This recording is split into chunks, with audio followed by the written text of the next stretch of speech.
जय जय रामकृष्ण हरी. श्री सद्गुरू महाराजांची अशीच प्रवचने श्रवण करण्यासाठी कीर्तन प्रवचनमाला या यूट्यूब चॅनलला लाईक, शेअर आणि सबस्क्राईब करा. जय श्रीराम.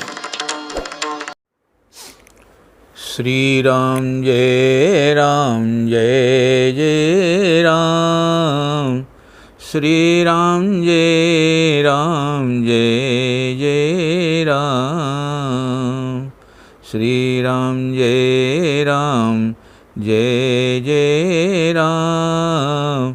श्रीराम जय राम जय जय राम. बोलिए हनुमान जी महाराज की जय. श्री राम जय राम जय जय राम. श्री राम जय राम जय जय राम. श्री राम जय राम जय जय राम. आइए, कल हमारा प्रसंग चल रहा था कि गुरु ग्रह गयउ तुरत महिपाला, चरण लाग करी विनय विशाला. इसके बाद उन्होंने गुरु जी को सुख दुख दशरथ राजा ने सुना दिया. भागवत में भी एक ऐसा प्रसंग आता है. देखिए, भागवत में कथा आती है कि एक ब्राह्मण जिनके हृदय में पुत्र के कमी के कारण अभाव की अनुभूति हो रही थी, और जब वो बड़े व्याकुल होकर मार्ग में जा रहे थे तो मार्ग में उन्हें एक सन्यासी ने उन्हें संसार की निसारता का, पुत्र की व्यर्थता का उपदेश दिया. पर वो उपदेश तो सामने वाले व्यक्ति के लिए सर्वथा निर्थक है.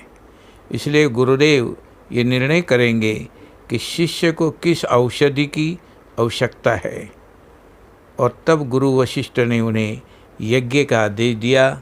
वो गोस्वामी जी वहाँ वो पंक्ति लिखते हैं कि पुत्र काम सुम यज्ञ करावा. पुत्रेष्टि यज्ञ के द्वारा पुत्र काम होता है, पुत्र प्राप्त होता है. गुरु निर्णय करते हैं कि शिष्य के लिए कौन सा मार्ग श्रेष्ठ है. देखिए, गुरु वशिष्ठ जी अलग अलग अवसर पर उचित आदेश देते हुए दिखाई देते हैं. भगवान राम भी अलग अलग व्यक्तियों के लिए भिन्न भिन्न उपदेश प्रदान करते हैं. ये स्थान जो आपके सामने प्रस्तुत किया जा रहा है, उसमें महर्षि वाल्मीकि एक अनोखी बात ये कहते हैं कि आप उस भक्त के हृदय में निवास कीजिए जो दूसरे के अवगुण न देखकर उनके गुण ही ग्रहण करता है. यद्यपि यहाँ तक तो ठीक है, पर वाल्मीकि इसके आगे जो बात कहते हैं उसे आज के समय में लोग सरलता से स्वीकार नहीं कर पाते. और वो कहते हैं कि विप्रधेनु हित संकट सहई. देखो कितनी अच्छी बात कही कि जो ब्राह्मण और गाय के लिए संकट सहने से संकोच ना करे. आज के युग का जो चिंतन है उसमें तो लगता है कि इससे बढ़कर ब्राह्मणवाद का प्रचार और क्या होगा. भला ऐसा कहने की क्या आवश्यकता थी. ऐसा लगता है कह देते थे कि जो दूसरों के हित में संकट सहे. ब्राह्मण हित या धेनु हित अधिक कहने की ही क्या आवश्यकता थी. और आज का युग का व्यक्ति ऐसा कहेगा. आजकल गोस्वामी जी के प्रति जातिवाद, संप्रदायवाद, ब्राह्मणवाद आदि न जाने कितने आक्षेप किए जाते. ऐसा इसलिए होता है क्योंकि व्यक्ति केवल उस वाक्य पर ही आधारित कथन से निष्कर्ष निकालते हैं, उसके आगे पीछे के संदर्भ पर दृष्टिपात नहीं करते. म्हणून लोग इस तरह सोचते हैं. जब वाल्मीकि जी कहते हैं कि जो ब्राह्मण तथा गाय के हित में संकट सहते हैं, आप उनके हृदय में निवास करें, तो इससे ऐसा लगता है कि जाति का महत्व बहुत बड़ा है और जाति में भी ब्राह्मण सर्वश्रेष्ठ है, उसकी सहायता होनी चाहिए, पूजा होनी चाहिए. इससे लगता है कि महर्षि वाल्मीकि ब्राह्मणों की श्रेष्ठता का प्रतिपादन कर रहे हैं और जातिवाद के समर्थक है. पर वही महर्षि अगला वाक्य जो कहते हैं उसे पढ़कर बड़ा आश्चर्य होगा आपको. वो कहते हैं कि राम, आप उन लोगों के हृदय में रहो जिन्होंने जाति पाति सब छोड़ दिया, धर्म भी छोड़ दिया, धन भी छोड़ दिया तथा बड़पन भी छोड़ दिया। वाल्मीकि जी का वाक्य यही है। जाति पाति धनु धर्म बढ़ाई, प्रिय परिवार सदन सुखदाई। सब तज तुमई रहे उर लाई, तेहि के हृदय रहउर घुराई। क्या वाक्य है वाल्मीकि जी का। अब कितनी विरोधाभासी पंक्तियों हैं ये। एक और जाति की प्रशंसा और धर्म की प्रशंसा। और फिर आगे क्या कहा, तर्पण होम करई विधि नाना, विप्र जेमाई देई बहुदाना। तर्पण करे जो आदमी सवेरे प्रातःकाल उठकर अपने पितरों का तर्पण करे, होम करे, ब्राह्मणों को भोजन कराए, उन्हें दान दे। इसे पढ़कर कोई भी कहेगा ये वाक्य जाति धर्म का पोषक है। पर वही वाल्मीकि जब बिना किसी संकोच के कह देते हैं कि जाति पाति धर्म तथा बढ़ाई, इन सब का परित्याग करके जो आपकी भक्ति कर रहा है भगवान, आप उसके हृदय में रहो। इसका अभिप्राय क्या हुआ, उस पर शांत चित्त से हम विचार कीजिए। वस्तुतः सत्य तो यही है कि पूरे संदर्भ में कौन देखने से यही भ्रांति होती है। संदर्भ में इस संदर्भ को देखने से यही एक भ्रांति हो जाती है। मानो सूत्र यही है कि जिस व्यक्ति का जैसा संस्कार है उसके लिए वही उचित है। अगर किसी व्यक्ति के अंतःकरण में ये संस्कार है कि ब्राह्मण प्राचीन काल से ही ज्ञान देने वाला है, व्यक्ति को सही दिशा देने वाला है, जिसका जीवन ज्ञान के लिए समर्पित था, ऐसा ब्राह्मण श्रेष्ठ और पूजनीय है। इसलिए वशिष्ठ जी जब ब्राह्मण का लक्षण बताते हैं तो भी यही कहते हैं अयोध्या कांड में, सोचिए विप्रजो वेद विहीना, तजि निज धर्म विषय लयलीना। सोचिए विप्र जो वेद वो ब्राह्मण मरने के उपरांत सोच करने के लायक है, जो अपना धर्म त्याग कर विषय में मन लगाता है, जो विषयों के सेवन में लीन रहकर आपको ज्ञान से दूर कर लेता है, वो ब्राह्मण नहीं हो सकता। और इस प्रकार से मानो यदि ब्राह्मण या जाति के प्रति किसी व्यक्ति की संस्कारवश महत्व बुद्धि है तो उसका भी सदुपयोग या दुरुपयोग हो सकता है। अगर जातीयता के नाते अभिमान का प्रसार हो तो दुर्भाग्य है, पर यदि उसके नाते व्यक्ति के अंतःकरण में निरहंकारिता तथा सद्गुण का उदय हो तो वो संस्कार सदुपयोग है, अच्छे संस्कार है। और अगर कोई व्यक्ति जाति धर्म आदि के अभिमान से मुक्त हो गया तो उसके लिए वो पथ इतना उपयुक्त है।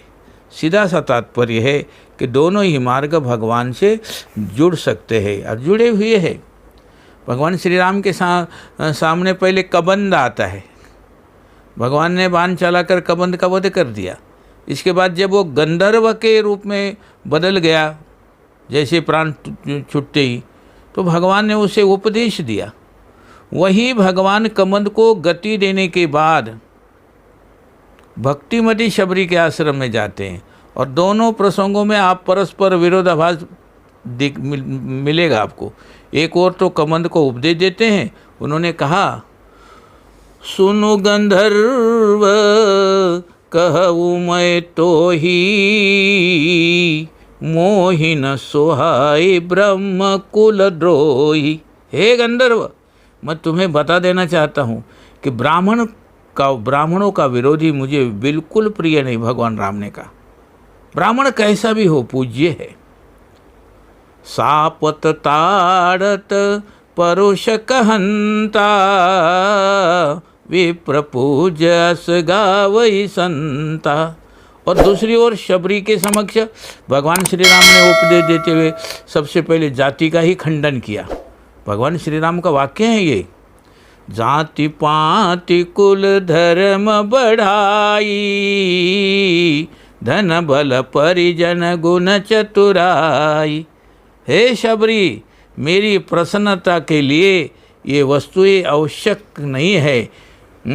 अब ये दोनों उपदेश तो परस्पर विरोधी हो गए, किंतु ऐसा है ही नहीं। इसमें भी मूल सूत्र वही है, कौन सा वाक्य किसको दृष्टिगत रखकर कहा जा रहा है, इसके पीछे कौन कौन से तत्व विद्यमान है, इसकी चर्चा हम करते रहेंगे। भगवान श्री राम भी रामभद्र के प्रश्न के उत्तर में महर्षि वाल्मीकि ने 14 प्रकार के भक्तों की और संकेत करते हुए कहा कि आप इन्हीं भक्तों के हृदय में निवास करो। उनमें से एक स्थान का वर्णन करते हुए महर्षि कहते हैं, प्रभु जो अवगुण का परित्याग करके प्रत्येक व्यक्ति के गुण को ग्रहण कर लेते हैं तथा गाय और ब्राह्मणों के हित के लिए स्वयं संकट स्वीकार कर लेते हैं एवं जिनके जीवन में निरंतर नीति का पालन है, आप उनके हृदय में निवास कीजिए। इसमें पहला सूत्र तो वही है कि जिसकी चर्चा कल की जा रही थी, आज पुनः उस पर एक दृष्टि डालें। वस्तुतः ये सारा संसारी गुण और दोषों से मिलकर बना है। ऐसी स्थिति में जब हम दूसरों में दोष देखते हैं, 2 बातें भूल जाते हैं। एक तो ये कि जब संपूर्ण सृष्टि दोष गुण युक्त है तो सामने वाले में भी ये होंगे ही, और दूसरी बात ये कि जो इससे भी ज़्यादा महत्वपूर्ण है वो ये है कि हम दूसरों में जो अवगुण देखते हैं वे हमें भी विद्यमान है। इसलिए विवेकी व्यक्ति क्या करता है, इसका संकेत गोस्वामी रामचरितमानस में करते वर्णन आता है कि जब श्री भरत जी चित्रकूट की ओर जा रहे थे, उस समय उनके साथ बड़ी विशाल सेना भी आ रही थी।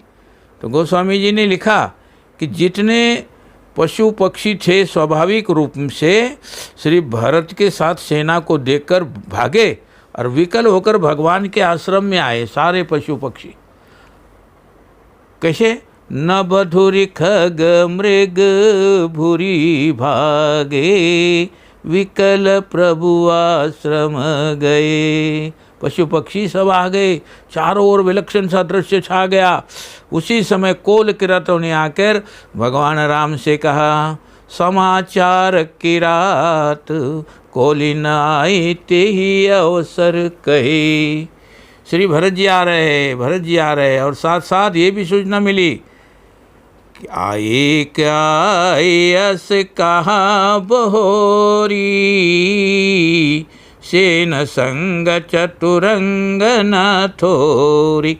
उनके साथ चतुरंगी सेना भी आ रही है, और उसके साथ वो शब्द भी जोड़ दिया कि सेना थोड़ी नहीं आ रही है। इसका एक अर्थ ये है कि वन में सुरक्षा के लिए भी साथ में सैनिक हो सकते हैं, पर सूचना देने वाले का अभिप्राय था कि जिस संख्या में सेना आ रही है उससे तो कुछ और ही आशंका हो रही है। भगवान ने जब ये समाचार सुना तो संकोच तथा सोच में डूब गए। श्री लक्ष्मण जी की दृष्टि तो निरंतर भगवान की ओर रहती है। भगवान को क्या हुआ? जब उन्होंने देखा भगवान के चेहरे पर, प्रभु के मुख पर कुछ चिंता के चिन्ह है, प्रभु किसी अंतर्द्वंद की स्थिति में है, तो उन्होंने सोचा कि अंतर्द्वंद शायद इसी सूचना के कारण है कि भरत विशाल सेना लेकर आ रहा है, तथा इस रूप में आने का अर्थ यह है कि युद्ध करने के लिए आ रहे। अंततः प्रभु चिंतित है, क्या मुझे अपने ही भाई भरत के विरुद्ध शस्त्र उठाना पड़ेगा? ऐसी श्री लक्ष्मण को ऐसा लगा। यद्यपि वो सत्य नहीं था, पर ऐसा इसलिए लगा क्योंकि प्रेम की एक प्रकृति है। प्रेम एक प्रकृति है। जब किसी के प्रति प्रेम होता है तो उसके प्रति अनिष्ट की शंका बड़ी जल्दी होती है। संस्कृत में एक प्रसिद्ध वाक्य है कि प्रेमा अनिष्ट शंकीय। श्री लक्ष्मण प्रभु से इतना प्रगाढ़ प्रेम करते हैं कि उनके मुख पर चिंता देकर उन्हें ऐसा लगा कि अब क्या होने वाला है। श्री राम जय जय राम, श्री राम जय जय राम, श्री राम जय जय राम, श्री राम जय जय राम।